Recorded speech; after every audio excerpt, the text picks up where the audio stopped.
오늘 준비한 영상은 부산 명지 신도시 상가 기둥소송 집단소송 승소 사례입니다. 상가를 판매하는 시행사나 이 시행사로부터 이제 분양 업무를 위탁받아서 진행하는 분양대행사 같은 경우에는 일반인인 수분양자들한테 5억에서 10억, 비싼 데는 20억이 넘는 상가를 팔아야 되기 때문에 이 상가의 문제 혹은 약점에 대해서는 최대한 숨기고 팔려고 합니다. 그런데 상가를 판매하게 될 때 가장 중점이 되는 거는 주상복합으로 이제 이루어지는 상가에서 문제가 많은데요. 위에는 오피스텔 혹은 아파트가 들어서기 때문에 건물의 하중을 견디기 위해서 1, 2, 3층에 조성되는 상가에 기둥이 무작위로 이제 설치가 됩니다. 그렇다면 보통 그 기둥이 도면에 어떻게 표시가 되느냐? 본인이 분양받는 호실에 네모난 점에 까맣게 표시가 되어 있어요. 그런데 홍보 브로셔나 도면 어디에도 그 네모 표시가 기둥이라는 게 설명되어 있지 않습니다. 그런데 일반인에 불과한 수분양자들은 이 네모 표시가 기둥이라는 걸 모르기 때문에 여기에 대해서 설명을 들을 수가 없고 시행사는 물건을 팔고 싶어 하기 때문에 이 약점을 숨기고 팝니다. 수분양자들이 보통 건물 준공쯤에 처음으로 이제 상가를 방문하죠. 내가 전 재산을 투자해서 드디어 얻게 된 나의 수익형 부동산 보러 갔다가 깜짝 놀라세요. 아니, 왜 이렇게 큰 기둥이 있지? 나 설명을 전혀 못 들었는데? 라고 분양대행사 팀장, 시행사, 본부장, 이사 찾아가지만은 그 사람들은 절대 피해 보상을 해주지 않습니다. 브로셔에 네모 표시 있고 저희 분양할 때 다 설명드렸습니다. 못 들으셨어요? 다른 분들은 다 알고 사셨는데요? 이렇게 얘기를 하니 이분들이 기가 찰 노릇이죠. 그때부터 많은 분들이 검색을 합니다. 상가 기둥소송, 손해배상, 계약 취소 가능한가요? 제가 이러한 요청들을 듣고 이제 전국에 있는 현장들을 많이 다녔는데요. 부산 명지 신도시에서 진행했던 기둥소송은 저한테 좀 특별한 의미가 있습니다. 최초의 연락을 받고 현장을 직접 확인하기 위해서 이제 부산에 직접 내려갔어요. 가서 수분양자들과 함께 각 호실별 상태를 확인합니다. 여기는 상가 주 출입문 바로 앞에 혹은 가운데 크게 위치하고 있어서 너무나 활용하기 어려운 상가도 있고, 어떤 데는 주변 그 벽면에 좀 붙어 있는데 기둥 사이즈 자체가 좀 커서 계약 취소는 어렵지만 손해배상이 가능한 호실, 이렇게 제가 분류를 해드리고요. 이분들을 이제 소송 참여자를 모아서 시행사에 내용 증명을 가장 먼저 보냅니다. 이 사건에 대해서 이제 수분양자들을 최소한 10명 정도 대리하고 있는 변호사 장두식입니다. 당신네들이 이 상가 판매를 할 때 기둥에 대해서 설명하지 않았다는 증거를 모두 확보하고 있으니 우리는 계약 취소를 요청한다. 지금까지 납부한 돈을 다 돌려달라. 시행사는 절대 응하지 않죠. 그러면 이제 소송을 진행하게 됩니다. 그런데 여기서 중요한 것은 무조건 잔금 내기 전에 내용 증명을 보내거나 이의 제기를 해야 된다는 점입니다. 용어가 조금 어려워질 수 있는데요. 법률 행위의 추인이라는 개념이 있어요. 만약에 내가 분양받은 상가에 기둥이 있는데 설명을 못 받아서 이제 여기에 대해서 문제 제기를 해야 되는데 기둥이 있는 걸 알고도 그냥 잔금을 내버리면 이 문제가 있는 상가의 분양 상태를 그대로 내가 인정을 했다는 꼴이 되기 때문에 추후에 문제 제기를 해도 계약 취소를 할 수는 없어요. 물론 그 가치 하락액만큼의 손해배상 청구는 가능합니다.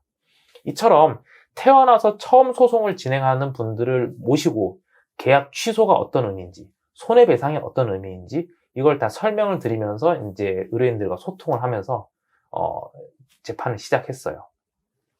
의뢰인들은 이제 최초 소송을 진행하기 전에 본인한테 이 상가를 판매했던 팀장들한테 전화를 하도록 저희가 안내를 했습니다. 이 네모 표시가 기둥이라는 걸 저한테 설명을 하셨나요? 나 이거 몰랐는데. 팀장님도 이거 네모가 기둥인 건 몰랐죠? 네, 저도 몰랐습니다. 이런 녹음 파일을 확보하도록 가이드를 드렸고, 만약에 그게 제대로 확보되지 않았을 때는 그 분양하신 분을 법원에 증인으로 불러서 판사님 앞에서 직접 어떤 식으로 분양을 했는지 여기서 설명을 해보라 라고 해서 우리가 기둥에 대해서 설명을 듣지 못하고 기망당한 상태에서 분양 계약을 체결했기 때문에 이 분양 계약을 취소하고 지금까지 낸 돈을 다 돌려달라는 청구를 할 수 있다라는 점에 대해서 처음부터 끝까지 논리정연하게 대응을 했습니다. 다만 이게 워낙 분양 금액이 크고 일반인 입장에서는 전 재산을 넣어서 투자한 금액이기 때문에 굉장히 심적으로 힘들어 하시는 분들이 많으셨어요. 특히 상가 분양 계약을 체결하신 분 중에는 가정주부 혹은 이제 여성분들이 되게 많았어요.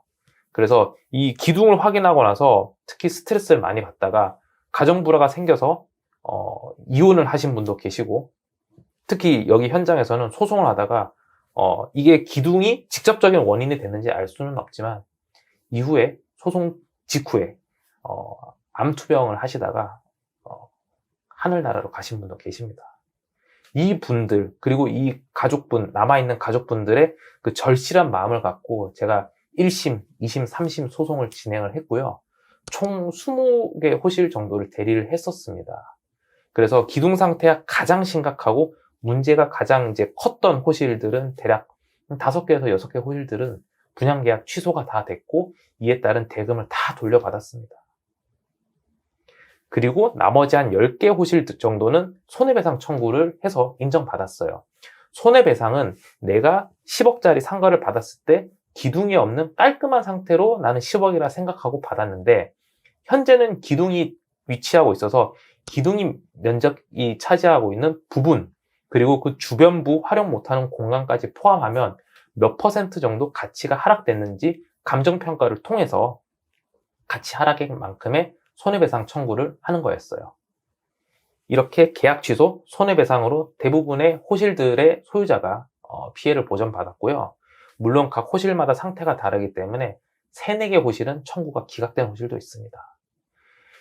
이 소송을 처음부터 끝까지 다 끝나고 나서 이제 시행사를 상대로 변호사한테 지급했던 소송 비용에 대한 부분도 또 청구를 할 수 있어요. 이것도 저희가 이 소송 진행하는 과정에 저희가 맡아서 진행을 해드렸고요. 5년 동안 걸렸습니다. 마지막에 저희가 시행사에서 그 돈을 주지 않아서 시행사 계좌에 압류 추심 신청까지 다 했고요. 소송 비용으로만 저희가 한 5천만 원 가까운 돈을 다 받아서 수분양자들에게 다 돌려드렸습니다. 아마 이 기둥 소송에 대해서 요즘은 많은 분들이 좀 알고 있어서 좀 오해를 하시는 게 많은데요. 기둥이 있으면 무조건 소송에서 승소할 수 있다. 이거 절대 아닙니다. 소송 시작 처음 단계에 변호사를 선임해서 어떤 증거를 수집해야 되고 잔금 내기 전에 시행사한테 나 계약 취소한다, 혹은 나한테 손해배상을 해야 된다 라는 의사를 밝히는 게 가장 중요합니다. 그리고 나서 이제 증인을 부르고 그 다음에 감정평가를 진행하고 실제 판결을 받은 다음에 판결금에 따른 손해배상금을 지급받는 모든 절차에서 이 사건을 처음부터 끝까지 진행을 다 해본 변호사의 조력을 받는 것이 가장 중요합니다. 저는 이 현장뿐만 아니라 전국에 있는 각각의 엄청나게 많은 이제 상가에서 소송을 진행을 했는데요. 아마 이 사건과 유사한 사실관계로 지금 변호사 선임이 필요하거나 혹은 이와 유사한 형태로 소송을 제기하고 있는 분들이 고민이 있으시다면 언제든지 연락 주십시오. 제가 진행했던 전문적인 경험을 토대로 최선의 조언을 하겠습니다. 감사합니다.